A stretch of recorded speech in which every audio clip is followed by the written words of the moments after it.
할렐루야, 아멘. 오늘은 예수를 만난 사람들 네 번째 시간입니다. 네 번째 시간, 오늘도 말씀이 은혜가 되시기 바랍니다.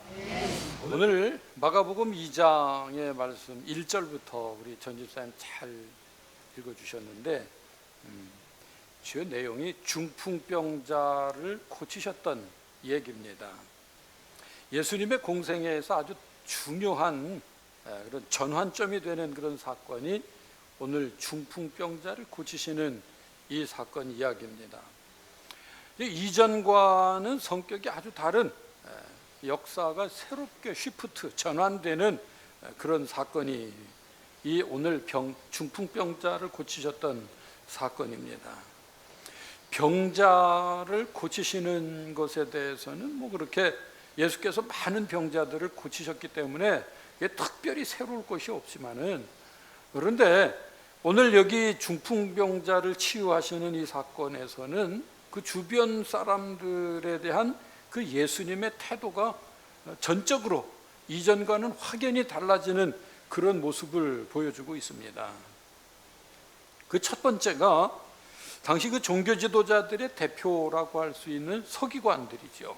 서기관들이 예수께서 2절에 말씀하는 대로 도를 말씀하시던 그 자리, 예수께서 복음의 도를 말씀하시던 그 자리에 이 서기관들이 공공연하게 이제 등장을 하기 시작을 합니다. 즉 서기관들은 예수님을 더 이상 무시하거나 방치할 수 없는 그런 도전자요, 위험한 경쟁자, 그렇게 지목하지 않을 수가 없었습니다. 그래서 이제 이들은 그때로부터 아주 주의 깊게 관찰하면서, 소위 말하면 요즘으로 말하면 사찰을 하는 거죠. 이제 그 행동이 시작이 됐다고 하는 것입니다. 그리고 두 번째는 예수께서는 바로 그 서기관들에게 당신의 정체를 분명하게 드러내 밝히시는 그런 말씀이 오늘 중풍병자를 고치셨던 이야기에서부터 이제 시작되어지고 있습니다. 이전에 예수께서는 당신의 앞으로의 이 복음 전도 활동에 불필요한 장애물들을 예상하셨습니다. 그래서 그들과의 갈등이나 또 경계나 또 그들의 도전이나 이런 것을 주님께서 미리 아셨기 때문에 당신의 활동에 미리 그런 장애가 발생되지 않게 하기 위해서, 그래서 귀신들을 쫓으시고 또 병자들을 고치시고 그러면서 입단속을 하셨습니다. 어디 가서 내가 고쳤다고 그러지 말아라, 그냥 그렇게 알고 있어라. 그러면서 1장에 보면 그런 내용이 나옵니다. 입단속을 철저하게 시키셨는데, 그랬는데 2장에 들어오면서 예수께서 주저함 없이 당신 스스로를 그 서기관들 앞에 드러내십니다. 당신을 뭐라고 표현하셨냐 하면 인자라고 표현을 하셨습니다. 인자라고 하는 말은 사람의 아들이라고 하는 것이지요. 그런데 사실은 그 인자라고 하는 말의 뜻에는요, 장차 오실 온 세상을 다스리시는 영원한 세상의 왕, 그런 뜻이 담겨져 있습니다. 인자라고 하는 속에는 말이지요. 그러니까 당신 정체를 그렇게 분명하게 그 종교 지도자들, 서기관들 앞에 나타내시면서 하나님께서 보내신 온 세상의 왕이 나다라고 하는 것을, 내가 그렇게 왔다고 하는 것을 이제 드러내셨다는 말씀이죠. 공식 선언입니다. 의도적으로 아주 충격적인, 마치 저들에게 선전포고를 하는 것과 같습니다. 예수께서 당시 종교 지도자들에게 정면 승부를 거시는 겁니다. 예수님의 복음 전도의 활동이 그렇게 한 단계 더 진전되어 가고 있다고 하는 것을 말씀 속에서 우리는 깨달을 수가 있습니다. 그래서 이 중풍병자를 고치셨던 이 이야기 속에 주님께서 선포하셨던 그 말씀의 진의를 우리가 제대로 알아야 됩니다. 이 말씀은 곧 예수님의 이제 이후의 사역이 얼마나 확실해지고 얼마나 그것이 하나님의 영광을 드러내온 본격적인 하나님 나라 건설, 하나님 나라를 세워가는 일이 되는가 하는 것을 보여주는, 마치 이것은 이제 청사진을 보여주는 것과 같습니다. 온 세상의 영원한 왕으로 오신 예수께서 이제 등장을 하시며 과연 앞으로 어떤 일들이 일어날 것인가 하는 것을 기대하게 하시는 귀한 말씀입니다. 예수님의 이 주된 관심이 무엇이었는지 오늘 말씀을 우리가 면밀히 자세히 살펴보면서 새로운 깨달음이 있는 그런 귀한 시간 되어지기를 주의 이름으로 축원합니다. 자, 오늘 말씀의 본문 그 2장이 시작되어지는 전 1장의 말씀을 잠깐 제가 설명을 해보겠습니다. 예수께서 1장의 말씀을 보면 귀신을 쫓아내십니다. 말씀드렸던 대로 병자를 치유하십니다. 그리고 한결같이 소문을 내지 말아라. 소문을 내지 말아라. 입단속을 해주셨는데 1장 45절에 보면 나오죠. 그런데 그만 그 말씀에 불순종을 하고 그 말을 듣지 않았던 나병 환자 때문에 그래서 더 이상 주님께서는 공개적으로 그 마을에 들어가실 수가 없게 되셨습니다. 그래서 그 후로 바깥 한적한 곳으로 가셔서 라고 1장에 말씀을 하고 있습니다. 바깥 한적한 곳으로 가셨다. 왜? 입단속을 했는데 그게 그만 새 나가고 말았어요. 그런데 오늘 말씀 2장이 시작되는 그 1절 수일 후에 이렇게 시작이 되죠. 1절 말씀이 수일 후에, 언제로부터 수일 후에요? 따로 한적한 곳으로 가시고 난 다음에 수일, 며칠이 지난 다음에 라는 것입니다. 예수께서 돌연 가버나움으로 다시 돌아 들어가시는 얘기입니다. 가버나움으로 다시 돌아 들어가시는 겁니다. 그러자 예수께서 가버나움으로 들어오셨다고 하는 소문이 금방 삽시간에 온 동리에 퍼졌습니다. 그래서 예수께서 머무르셨던 그 집에 순식간에 그 집 문 앞까지 발 디딜 틈이 없을 만큼 북새통이 이루어졌습니다. 많은 사람들이 몰려왔습니다. 이때 예수께서 그 많은 무리들 가운데 그 집 안에서 사람들을 만나시며 말씀을 증거하시고 도를 전하시는데 거기에 필사적으로 주님을 뵙기를 원하는 그 사람들이 있었습니다. 그들은 한 사람은 중풍병자에 아주 중병에 걸려서 혼자 거동을 할 수 없는 그런 중풍병자였고 나머지는 그 사람의 친구들이었는 것 같은데 오죽 그 사람은 혼자 거동이 안 되니까 들것에다가 침상에다가 뉘은 채로 그 들것을 들고 이 집으로 온 겁니다. 근데 와 보니 문전성시 문 앞에서부터 빼곡해서 들어갈 수가 없습니다. 그 많은 사람들의 틈을 헤집고 들어갈 수가 없었습니다. 그러니까 생각한 것이 그 집의 지붕으로 올라간 겁니다. 지붕 위로 올라간 겁니다. 참고로 말씀을 드리면 지금이나 그때나 이스라엘은 우리나라하고는 기후가 다르기 때문에 그 고온 건조한 그런 기후입니다. 연간 강수량이 그렇게 많지가 않습니다. 즉 비가 많이 오지 않는 데입니다. 그 지역은요. 그러니까 비가 많이 오면 빗물이 이렇게 빨리 빠져나가야 되기 때문에 비가 많이 오는 지역은 지붕을 뾰족하게 하거든요. 비가 오면 빨리 그 물이 빠져나가야 되니까. 근데 비가 많이 오지 않아요. 강수량이 적어요. 그러니까 그냥 얼기설기 이렇게 나무나 뭐 이런 것들을 걸쳐놓고 그 위에 나뭇잎 같은 걸 얹고 그 위에 그것으로 조금 더 저기 하면은 흙을 좀 이렇게 개어서 얹어놓고 그런 정도로 있습니다. 비가 와도 지붕이 무너지거나 그럴 정도가 아니기 때문에 그렇게 얼기설기 해놓고 그냥 허술하게 해놓은 그냥 슬라브 집입니다. 어떻게 보면 사람들이 올라서기도 조심스러운 그런 허술한 지붕입니다. 그 지붕 위로 올라갔습니다. 그리고 주님이 어디쯤 계실까 짐작을 했겠지요.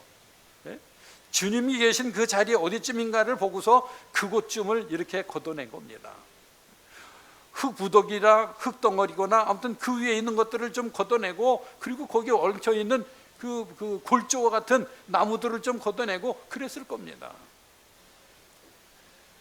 지금처럼 시멘트가 돼 있거나 돌 지붕이 돼 있거나 그렇다고 하면은 복잡했었을 텐데 쉽게 그 일을 할 수 있을 만큼 그런 주거 문화가 그렇습니다.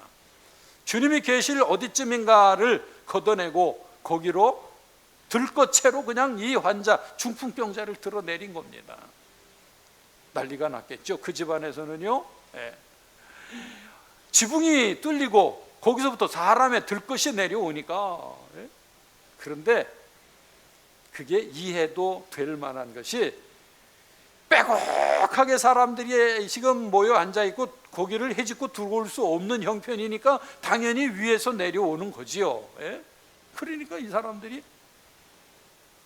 너무한다 싶기도 하기는 하지만은 이 사람들이 그만큼 열심히 있구나. 우리는 그냥 와서 먼저 선착순으로 와서 이렇게 그냥 앉아 있었는데 우리들 틈을 못 헤집고 들어오니까 이렇게라도 들어오는구나. 이야, 대단한 열심이네. 그렇게 생각을 했겠지요. 회중의 무리들은 말이지요. 그 동료들의 친구를 들것에 내려놓고 있는, 남의 집 지붕을 걷어내고 있는 그들의 심정을 주님께서 아셨겠지요. 얼만큼 간절한지, 얼만큼 다급한지. 그들의 열심을 주님께서 읽으셨겠지요. 주님께서 하시는 말씀이 있습니다. 작은 자야, 내 죄사함을 받았느니라. 5절 말씀에 작은 자야, 내 죄사함을 받았느니라. 그렇게 말씀을 하십니다. 중풍병자를 비롯해서 거기에 데리고 왔던 그 친구들이나 거기에 모여 앉아있는, 빼곡하게 앉아있는 그 사람들이 예상하거나 기대했던 그런 말씀이 아닙니다. 생각해 보세요. 환자가 지붕에서 걷어내지고 지금 들것에 내려왔는데 작은 자야, 내가 죄사함을 받았느니라. 그렇게 말씀을 하신다는 겁니다. 지금 이 사람에게 필요한 건 뭡니까? 이 사람의 친구들이 와서 지금 그 들것을 내리는 이유가 무엇입니까? 병을 고쳐달라는 거예요. 이 사람이 혼자 올 수 없을 만큼 거동이 힘든 환자라는 거예요. 급한 환자, 중한 환자라는 거예요. 그러니까 이 환자를 고쳐주셔야 되는데 저들의 기대나 관심하고는 전혀 다르게 작은 자야, 내 죄사함을 받았느니라 말씀을 하시는 겁니다. 사실 주님께 원했던 그들이 기대하고 그들이 바랐던 그 주님의 말씀은 내가 명하노니 깨끗이 나아질지어다 그러든지 말이지요. 그러셔야 되는데 왜 예수께서 의도적으로 엉뚱한 말씀을 하셨을까? 예수께서 당신 앞에 누워있는 이 중풍병자의 근본 원인이 무엇인가를 예수께서 이미 분명하게 정확하게 바로 아셨기 때문에 저에게 필요한 것은 지금 병 고칠 문제가 아니라고 하는 것을 주님이 아신 겁니다. 지금 당장 급하게 필요한 것은 사람들이, 우리들이 생각해 보기에는 중풍병 고치는 것이 급한 일이고 중한 일이지만은 주님께서 보신 것은 죄의 문제를 풀어야 된다고 하는 사실을 주님이 아시는 겁니다. 왜냐하면은 죄의 문제가 그렇게 심각한 것이기 때문에 죄의 문제는 하나님과 사람의 관계를 끊어놓는, 그 끊어진 관계를 이을 수 없게 하는 가장 심각한, 가장 중요한 문제가 바로 죄의 문제 아니겠습니까? 그렇지 않겠습니까? 죄의 문제로 인해서 하나님과 우리 사이의 관계가 단절되었습니다. 단절된 그 관계가 다시 이어질 수 없도록 점점 멀어져만 갑니다. 그러니 가장 먼저 시급하게 풀어야 할 문제는, 병보다도 중요한 것은, 배고픔보다도 중요한 것은, 돈보다도 중요한 것은 죄의 문제입니다. 아멘 안 하시네요. 죄의 문제입니다. 거기 가버나움에서나 오늘 우리의 삶의 현장에서나 마찬가지입니다. 죄의 문제가 더 중요한 겁니다. 더 급한 겁니다. 그거 다루지 않고, 그거 풀지 않고, 그거 해결하지 않으면 병 고쳐본들 무슨 소용이 있겠습니까? 줄인 배를 채워준들, 주머니에 돈이 두둑하게 채워준들 무슨 소용이 있겠습니까? 그것으로 더 큰 죄를 지을 수 있고, 그것으로 더 빨리 죄를 지을 수 있고, 그것 때문에 더 하나님께 멀어져 갈 수 있는데, 예? 주님께서는 그래서 이 중풍병자에게 말씀하신 것이, 야, 급하구나, 빨리 병을 고쳐줘야 되겠다. 그것보다도 그에게 있어서의 가장 심각한 문제, 아니 지금 중풍병자만 아니라 여기 회중으로 앉아있는, 빽빽하게 지금 들어와 앉아있는 이 중풍병자가 들어올 수 없을 만큼 그렇게 기대감을 가지고 모여있는 이 회중들에게 주님께서 선포하실 말씀, 그 말씀은 죄의 문제였다고 하는 것입니다.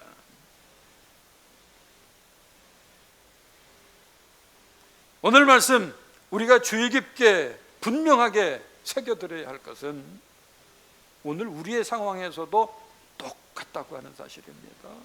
예. 죄의 문제를 해결해서 하나님과의 관계가 회복되어져야, 그래야 그 다음 문제들이 해결되어지는 것이고, 그것이 복이 되는 것이고, 그것이 은혜가 되는 것인 줄로 믿습니다. 첫 단추가 잘 꿰어지지 않으면 두 번째, 세 번째 단추는 이게 엉망이 되는 겁니다. 어그러지는 겁니다. 모양이 나지도 않는 거고요. 예. 첫 단추는 병의 문제가 아니라, 돈의 문제가 아니라 죄의 문제, 영적인 문제라고 하는 사실입니다. 오늘 우리들도 주님 앞에 나왔을 때에 이 영적인 문제를 먼저 시급하게, 가장 중요하게 해결받는 여러분들이 되어지시기를 바랍니다. 주님을 만났을 때에 제일 먼저 우리에게 다루어져야 할 문제, 주님께서 우리에게 시급하게 보여주시는 문제, 그것이 바로 영적인 문제, 죄의 문제라고 하는 사실입니다. 그럼에도 불구하고 어리석은 사람들은 이 근본적인 문제를 외면한 채로 엉뚱한 데에 온통 관심을 가지고 그것에 매달려 삽니다. 사람들은요. 그건 밑빠진 독에 물 붓기와 다를 게 없습니다. 예. 아무리 우리가 지문이 닳도록 뼈가 빠지도록 고생을 해도 하나님과의 관계가 먼저 회복되어지지 않는다고 하면, 그 근본 문제가 해결되어지지 않는다고 하면 우리의 그 허다한 고생들은 헛수고가 될 수 있다고 하는 사실. 시편 127편 1절 2절의 말씀 우리에게 다시 새겨봅니다. 여호와께서 집을 세우지 아니하시면 세우는 자의 수고가 헛되며, 여호와께서 성을 지키지 아니하시면 파숫꾼의 경성함이 허사로다. 너희가 일찍이 일어나고 늦게 누우며 수고의 떡을 먹음이 헛되도다 말씀을 하지 않았습니까? 여러분 모두는 헛수고의 수령에서부터 빠져나오는 여러분들이 되어지시기를 주의 이름으로 축원합니다. 아멘. 또 말씀 속으로 한 걸음 더 들어가 봅니다. 예수께서 이 죄의 문제를 강조하신 것 그 자체에 사실 그건 문제가 없었습니다. 그런데 정작 문제는 이 죄의 문제를 해결하는 그 방법에서 문제가 불거지게 되었습니다. 뭔 얘기냐 하면 5절을 한번 읽어봅니다. 작은 자야 내 죄사함을 받았느니라 그랬는데, 이 말을 듣고 있던 서기관들, 소위 말하면 지금 사찰을 하러 나온 사람들입니다. 예. 그 뭐라 그래, 도끼 눈을 떴다 그래야 돼요. 뭐. 예. 이 사람들이 예수님께 도전을 합니다. 어허, 이거 신성모독죄로다. 예? 말을 하는 게 아니라 말씀을 잘 읽어보면 속으로, 속에, 마음에, 생각에, 예.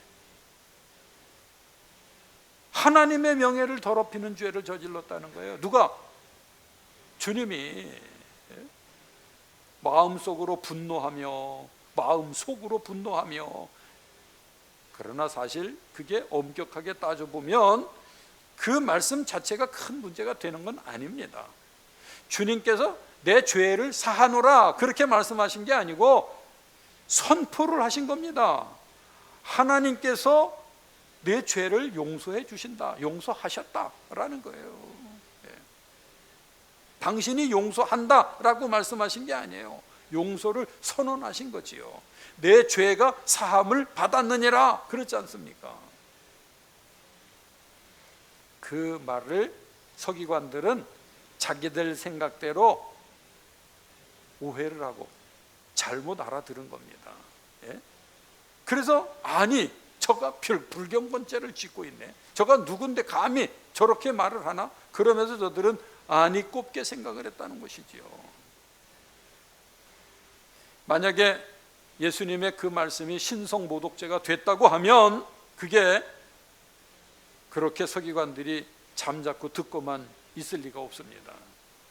당장에라도 지금처럼 녹음기가 있거나 그래서 그걸 녹음을 해가고 객관적인 재판 자료로 삼고 그랬다면은 또 혹시 모르겠습니다. 아니 그렇게 되면은 오히려 그거는 재판거리가 안 됩니다. 그러니까 이들도 듣고서 가만히 마음속에 생각만 하고 있었던 거예요. 이게 죄거리가 되나 안 되나, 고속거리가 되나 안 되나. 가만히 보니까 제가 말씀드렸던 대로 같이 당신이 했다라는 게 아니라 전노라라고 하니까 제 3자가 되셨거든요. 주님은요.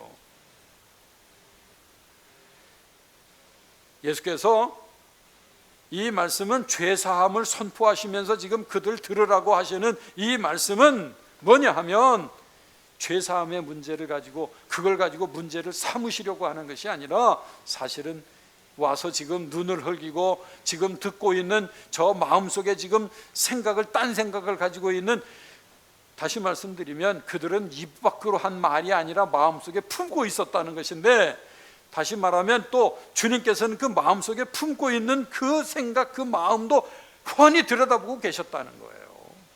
들리지 않는 말이었으면, 말로 들리지 않았음에도 불구하고 주님은 훤히 그걸 알고 계셨다는 거예요. 그러니까 주님께서 하시는 말씀입니다. 이는 종교 체제, 그 제도권에 대한 도전이십니다. 그들을 무시하시는 겁니다. 설명해 드릴까요? 원래 죄를 용서받으려면 어떻게 했는가? 죄 문제를 어떻게 해결했는가? 죄 문제는 그 죄목에 합당한 제물을 마련을 해서 성전에 가서 제사장 앞에다가 그것을 드려서 제사장이 그걸 손질을 해 다듬고 각을 뜨고 그렇게 해서 제사장이 복잡한 절차를 통해서 그렇게 해서 제사를 드려줘야만 그 죄의 문제가 해결이 됩니다. 그게 죄를 다루는 방법입니다. 그게 역사적으로 전통적으로 내려온, 대대로 이어져 내려온 그게 방법입니다. 그렇게 속죄 제를 통해서 그 일은 성전의 제사장들만 할 수 있었던 그런 일인데 어쩌자고 저 양반이 죄 용서를 선언하는가? 그러는 거거든요. 속에 지금 주님께서 그걸 모르실 리가 없다니까요. 그러니까 주님은 그럴 마음을 품고 있다는 거 아시고, 그럴 마음을 품어도 당신은 거기에 도전을 하셔서 그 체제, 그들의 그 종교 체제, 그들의 그 의식 체제, 그 기득권에 도전을 하셔서 당신이 인자라고 하는 사실, 이 세상의 영적인 문제를 풀어내실 하나님께로부터 보내심을 받은 당신은 메시아라고 하는 사실을 드러내시는 거예요.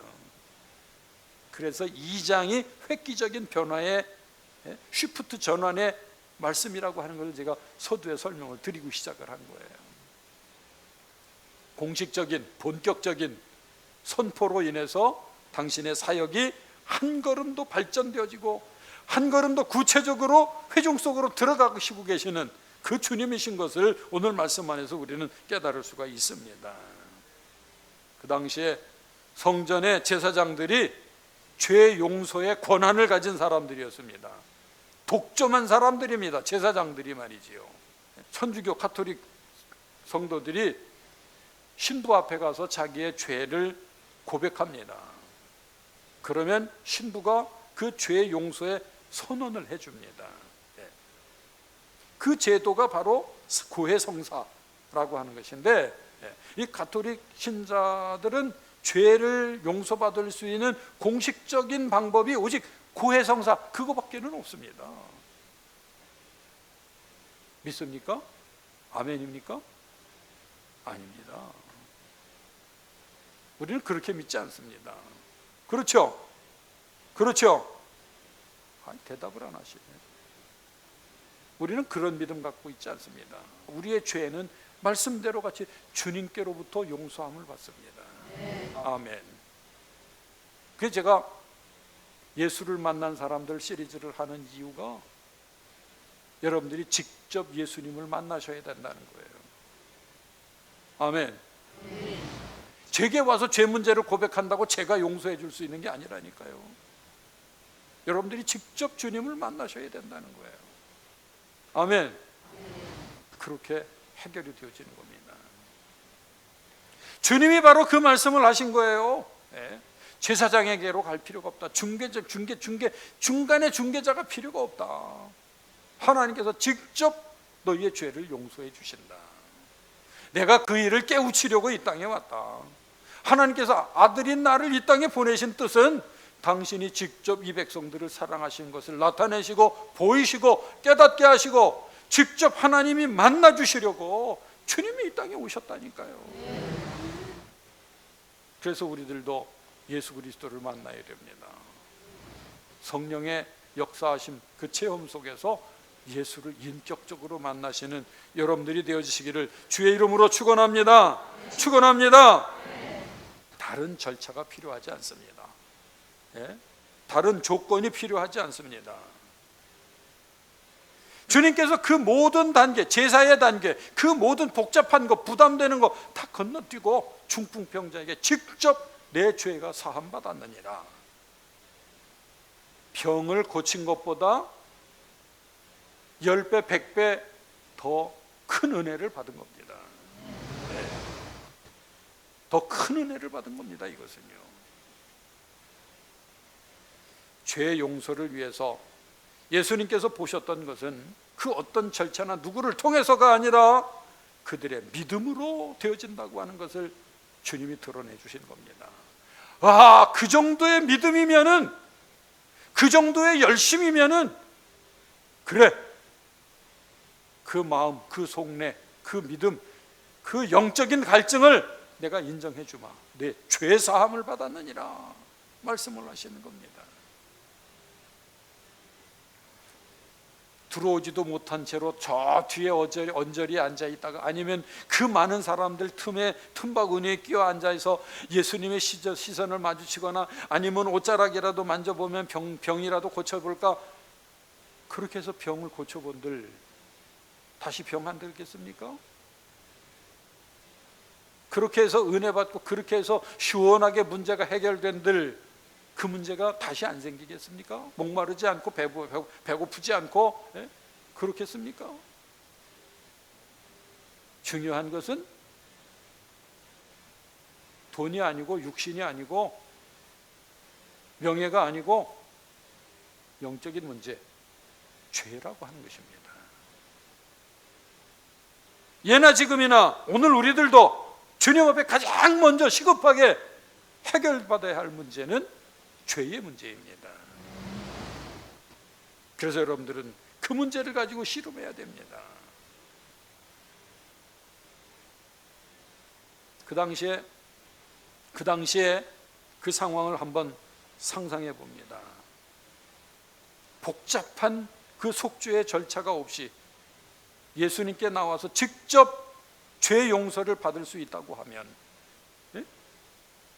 누가 제사장 앞으로 양을 끌고 가겠으며 소를 끌고 가겠습니까? 그렇지 않습니까? 생각해 보세요. 예수님 앞에 나와서 죄 용서함을 받는다고 하면 누가 제사장 앞에 가겠냐는 거예요. 안 가지요. 예수님 앞으로 와 직접 해결을 받지요. 그러니 바꾸어 말하면 제사장이나 서기관이나 율법사나 성전에 있는 기득권 체제에 있는 제도권 안에 있는 이 사람들은 이제 큰일 났습니다. 이제 큰일 났습니다. 그 얘기예요. 그래서 긴장감이 도는 거예요, 지금요. 그래서 이 사람들이 가만히 놔둘 수가 없는 거예요. 수수방관할 수가 없는 거예요. 그 문제가 아니라 자기들이 문제가 된 거예요. 이게 자기들의 실제적인 문제가 된 거예요.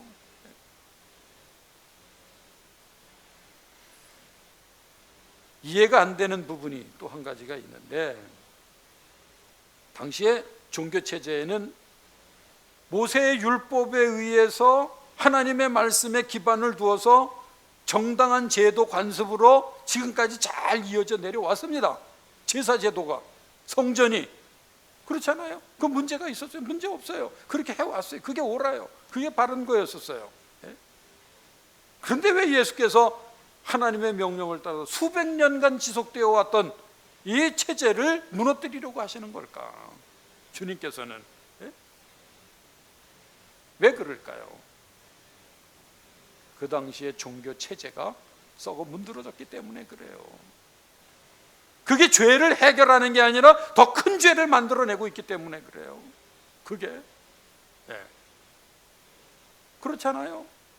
제사장들이 재물을 받아가지고 빼돌려서 또 성 밖으로 내보내고, 그게 되돌아서 또 들어오고, 그리고 이윤 챙겨서 주머니 챙기는 건 성전 관리인하고 율법사들하고 이 기득권층자들이에요. 그리고 거기에 시달리고 가중되어지는 부담은 백성들이에요, 지금요. 주님께서 그걸 아시기 때문에 성전에 들어가셔서 어떻게 해요? 뒤집어 엎으시잖아요. 돈 바꾸는 자들을, 비둘기 파는 사람들을 다 뒤집어 엎으시잖아요. 바로 그런 말씀입니다. 그런 차원입니다. 그 당시에 종교가 빈 껍데기만 남아 있었기 때문에, 속이 비어있는, 알맹이가 없는, 정작 성전에, 그리고 정작 그 속죄의 제물에 은혜가 담겨 있어야 되는데 은혜는 없고 껍질만 있어요. 껍질만. 왜 수백 년 이어져 내려왔던 전통에 정면 도전을 하시며 그걸 뒤집어 엎으시고 죄 문제를 당신이 해결을 하시는지, 왜 그런 정면 도전을 하셔서 싸우셔야 됐는지 이해가 되지요.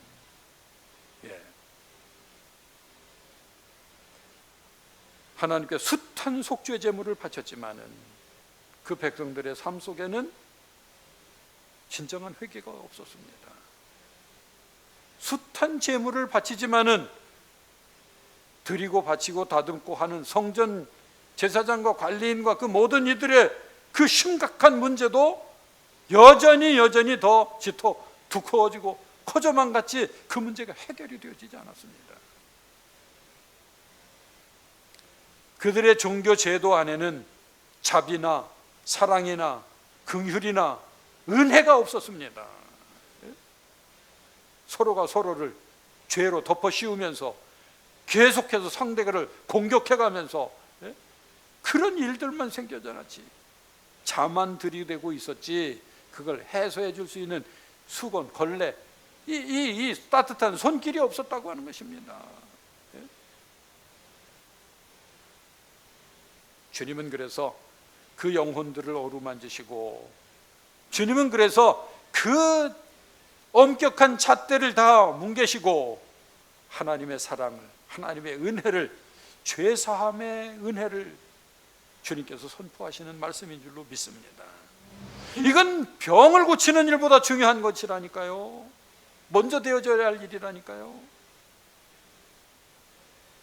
결국 주님께서는 이 알맹이에 이 은혜가 빠져버린 껍데기밖에 없는 이 종교에 대해서 과감하게 도전하면서 그건 버려야 할 쓰레기만도 못한 것이다, 주님께서 하시는 말씀입니다. 하나님께서는 주님께서 오시기 약 600년 전에도 이미 당신의 성전을 무너뜨리셨던 그런 경력이 있으셨습니다. 하나님께서는요, 그 성전이 무용지물이었기 때문에, 그 성전이 우상의 소굴이 되었기 때문에 성전을 그냥 망가뜨려 버리셨습니다. 마찬가지로 당시의 종교가 하나님께서 원하시는 그 열매를 맺지 못했기 때문에 하나님께서 직접 그 체제를 무너뜨리시기 위해서 예수 그리스도로 이 땅에 오신 것인 줄로 믿습니다. 오늘 우리에게도 그렇습니다. 우리의 종교 의식 체계로 우리가 구원받는 게 아닙니다. 제도를 가지고 구원받는 게 아닙니다. 주님을 만나시기 바랍니다. 주님을 만나지 않고 주님께로 해결받지 못한다고 하면 그 어떤 방법으로도 우리의 문제는 해결될 수가 없습니다. 점점 우리의 문제는 심각해지고 가중되어져 갈 뿐입니다. 복잡하게 꼬이고 풀기 어려운 문제로 난감해질 뿐입니다. 그래서 주님 앞에 나와 주님을 만나야 되는 겁니다. 오늘 우리가 당면하고 있는 이 문제를 우리 안에서 심각하게 생각해서 빈 껍데기의 신앙에서 은혜가 채워지는 신앙으로, 생명이, 예수 그리스도의 생명이 내 안에 채워지는 그런 신앙으로 우리가 패러다임 시프트, 전환되어져야 합니다. 그래서 주님은 그 기초를 새롭게 닦으시려고 이 땅에 오셨고, 그래서 주님은 이 땅에서 이 독한 말씀을 선포하시면서, 이 중한 말씀을 선포하시면서, 정면 도전하시면서 죄의 문제를 다루고 계시는 것입니다. 오늘 여러분들에게 육신의 질고가 문제가 돼서 들 것을 가지고 여기에 오셨습니까? 오늘 여러분들이 주머니의 사정이 지금 깝깝해서 기대와 소원을 가지고 여기에 오셨습니까? 오늘 여러분들이 어떤 문제를 가지고, 내 문제를 가지고 주님 앞에 나와서 이거 좀 속 시원히 해결이 되도록, 이걸 좀 신속하게 해결되어지도록 바라고 기대하고 있습니까? 주님을 만나신다고 하면 주님께서는 여러분의 돈의 문제나 건강의 문제보다도 죄의 문제를 먼저 다루실 것이라 하는 말씀입니다. 영적인 문제를 시원하게 뚫고 가시는 여러분들이 되어주시길 바랍니다. 그래서 은혜가 돈보다도 육신보다도 그 어떤 것보다도 더 중요한 그 문제가 해결되어지는 그 은혜로 인해서 평안이 있고 기쁨이 있고, 그래서 자신 있게 세상에 나아갈 수 있는 여러분들이 되어주시기 바랍니다. 질병이 문제가 아닙니다. 그런 물질이 문제가 아닙니다. 주님 한 분만으로도 충분히 기쁠 수 있고 평안할 수 있고 감사할 수 있고 능력 있는 삶을 자신 있게 살 수 있는 이가 바로 그리스도의 사람입니다. 그리스도의 사람입니다. 그런데 우리는 그리스도를 하나의 방편으로 삼고 수단으로 삼아서 나를 챙기고 나를 드러내고 나를 완성해 보려고 방법으로 생각하고 있지 않습니까? 주님은 오늘 우리들에게 그래서 새로운 기초를 닦으시려고 우리에게 이 말씀을 들려주시는 줄로 믿습니다.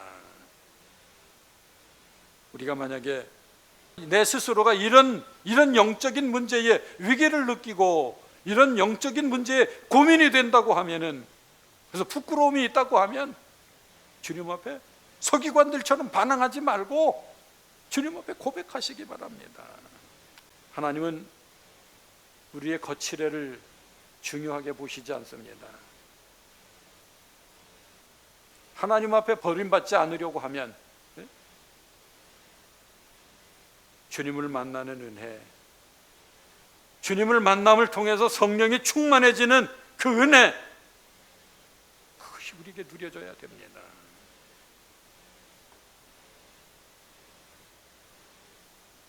엊그제 밤 기도회에서 성령 충만한 찬송을 반복해 불렀습니다. 성령 충만한 말씀을 선포하고 말씀의 은혜를 나누었습니다. 요즘 금요일 기도회 때마다 저는 성령의 은혜를 사모하면서 제가 은혜 받았던 찬송을 반복해 부르고 정말 영을 깨우는 말씀을 선포하려고 집중을 하고 노력을 하고 그렇게 열심히 기도회를 인도하고 그럽니다. 참 그 은혜의 자리에 함께 했으면 하는 그런 얼굴들이 이렇게 떠오르고 그런 마음 제 안에 있는데 빈자리를 보면은 참 안타깝고 허전하고 뭐 그렇습니다. 주님께서 불러 앉히시고 주님께서 연결해 주시고 주님께서 그 기도회를 부흥케 해 주시리라 기대를 가지고 제가 합니다. 여러분들의 허기가 있으시면 겸손히 본인을 낮추셔서 기도의 자리에 함께 하시기를 바랍니다. 정말 주님을 만나기를 원하고 은혜를 사모한다고 하면은 성령의 불같은 바람을 기대하시고 갈망하는 그 믿음으로 기도의 자리에 엎드리시기를 바랍니다. 기도에 참석하셔서 말씀의 은혜를 받고 도전을 받으시고 기도에 참석하셔서 주님을 만나시고 그래서 기도의 응답을 누리시고 성령을 체험하시고 신령한 은혜가 채워지고 넘쳐나는 여러분들이 되어지시기를 주의 이름으로 축원합니다. 여러분 작은 것 한 가지만이라도 오늘 결심하시기 바랍니다. 주님, 저는 빈 껍데기였습니다. 주님, 저는 너무 형식적이었습니다. 주님, 저는 나만 알았지 주님은 전혀 생각지 못했습니다. 내 열심으로, 내 고집으로, 내 감정으로 이게 신앙인 줄을 알고 살았는데 그게 나를 중풍병 들게 했는데 주님께서는 나를 만나 주시면서 영적인 문제를 해결해 주십니다.